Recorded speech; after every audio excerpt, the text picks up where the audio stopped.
Thank you very much, Sarah. It's now with great pride that I take this opportunity to address you, our inaugural graduating class, on the momentous occasion of your doctoral hooding.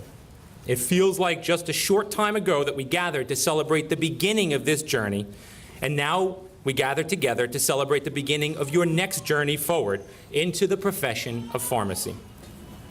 I can only tell you that I speak on behalf of all of us on this stage and all of us who represent the school and the university that we are overflowing with pride at what you've accomplished. And I think we can all say that we are equally proud of the way that you've accomplished it with integrity, grace, and perseverance. Before I address you directly as a class, I'd be remiss if I didn't take this opportunity to acknowledge those in attendance who have gone so far above and beyond what was expected to bring this program from a dream to a reality, and to assure that all of you are here today at the triumphant end of this long road.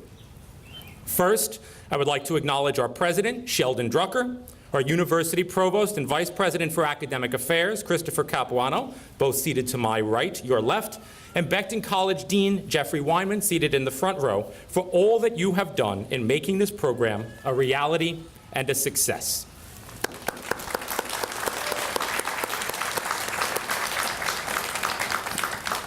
Each of these people has played a critically important role in seeing to it that every step of the way this program had each and everything needed to assure our success. On behalf of all of us in the School of Pharmacy, thank you for all that you have done. Next, I wish to acknowledge the School of Pharmacy's faculty and staff. Many of you may not have seen it day to day, but as a new school, these people were called upon to build every piece of our program from the ground up without any preset recipe or prescription for what to do or how to do it. There is no simple way to put into words how grateful I am to each one of them for all they have done to get this program to this point. The genuine care, concern, and commitment that they have shown to me and to each one of you is unique and unusual in a program like this. And in looking back at all the things that we've built, this community is perhaps the thing that I am most proud of. Would you, our graduating class, please join me in standing and saluting your faculty and extending your thanks to our staff for all that they have done to assure your success and your arrival at this day.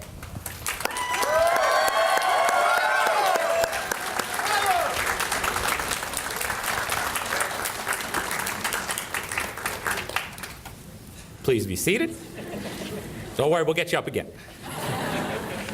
I also remember during our Orientation Week parent program talking about sacrifice, your sacrifice, and how the next 4 years would require not just a sacrifice from you, our students, but also a level of sacrifice from your loved ones who have been with you on this wild ride that we call pharmacy school. Your parents, siblings, spouses, significant others, and children have all been a critical part of your success. They've provided occasional support, often providing encouragement, meals, money, and sometimes that occasional kick forward to assure that your dreams and goals came true. Now please join me in standing and extending thanks to all of your parents, siblings, spouses, children, family, and friends for all they have done to get you to this place.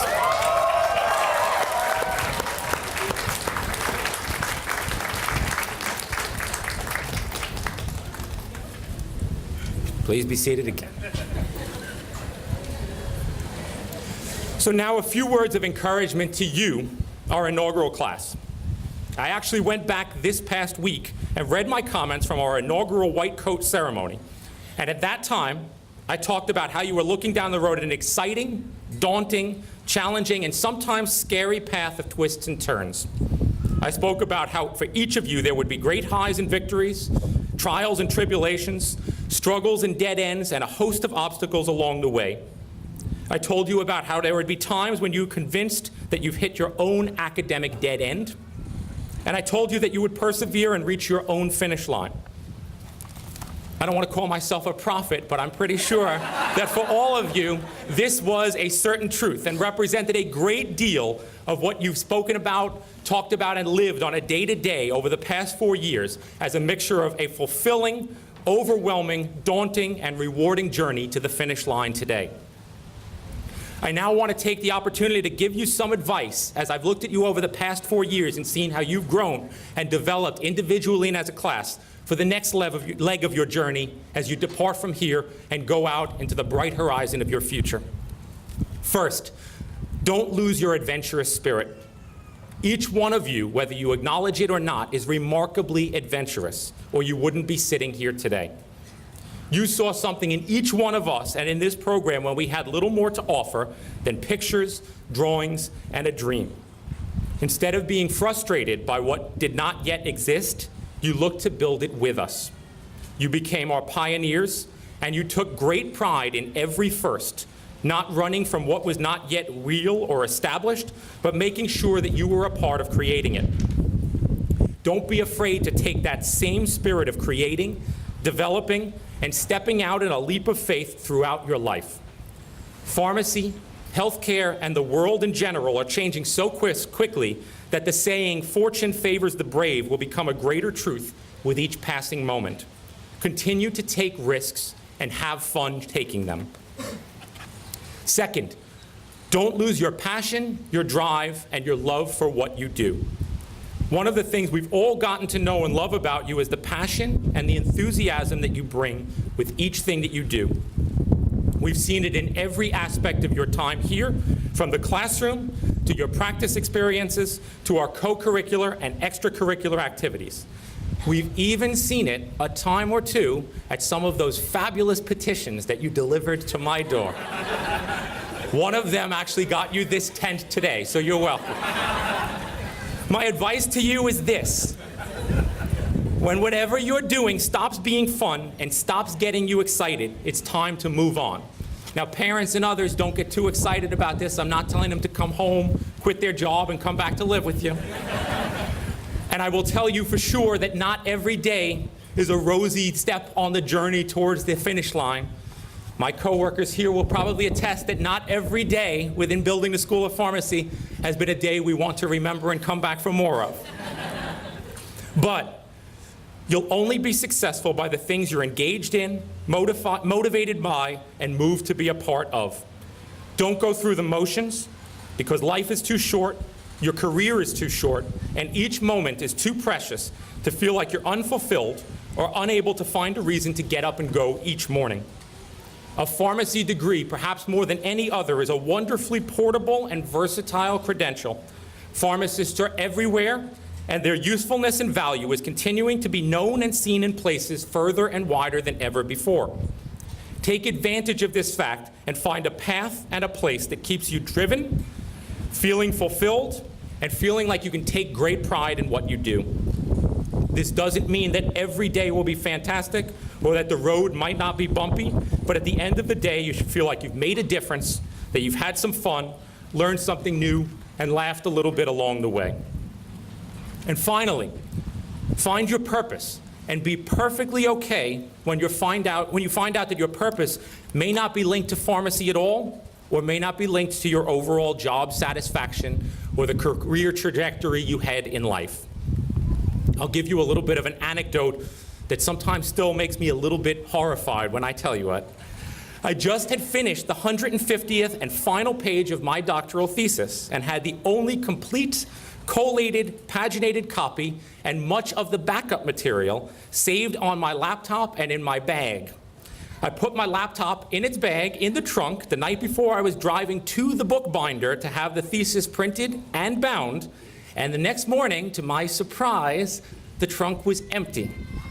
Someone had gotten the worst surprise ever. It was 150 pages of chemistry. I had gotten the worst surprise ever because I had an empty trunk and had to start over. Imagine having the feeling like 150 pages and all of your goals and dreams for the past 4 years were somehow gone and needed to be recreated from scratch. I remember talking in absolute shock and horror with a close friend, and I'll never forget his words. He said to me, "What if your purpose isn't a PhD in chemistry, but something different, better, or greater?" At the time, I didn't want to hear what he had to say, and in fact, he's lucky I didn't take a swing at him at the time. But later on, I started to reflect and realize that he, in fact, was right. Your purpose will never be linked to your degree, to your job, or to anything that you accomplish in your professional career. Rather, your purpose will be to make an impact and a difference in someone else's life. And maybe that's a patient that you're treating in a pharmacy, or maybe that's just someone who's elderly who has no one else to talk to when they come to the pharmacy and that you can engage in a conversation in. Maybe you saw a glimpse of it in the life of a terminally ill child when you were serving them ice cream for breakfast at Give Kids the World. Maybe it's in the lives of your family, your friends, your loved ones, or someone you haven't yet met. Be proud of what you've accomplished, but stay humble and know that just because they call you doctor, your ability to give back and live your life with a purpose has nothing to do with the degree you've earned, but rather the degree to which you use your skills, your talents, and your passion to inspire, love, and serve others. So on behalf of all of us here, congratulations to each one of you. On behalf of each of us within the school, thank you for being a part of this journey and for all that you've done to inspire us and make us proud. I'm impressed beyond belief at what you've accomplished, but I'm even more impressed at the confident, articulate professionals that each of you have become. Continue to make us proud. Many of us have been talking and reflecting, and we feel like in many respects this is like sending your first child out onto the horizon of the great world and having them move away from home. So I would tell you the same thing that I would tell to my own children if they were moving away to go out and conquer their own dreams and their own fears and their own challenges. And that is, I look forward to seeing the things that you will accomplish, hope that you will remain a member of our family for many years to follow, and know that you always have a place back here at home. On behalf of all of us here, congratulations and best wishes for a bright and prosperous future.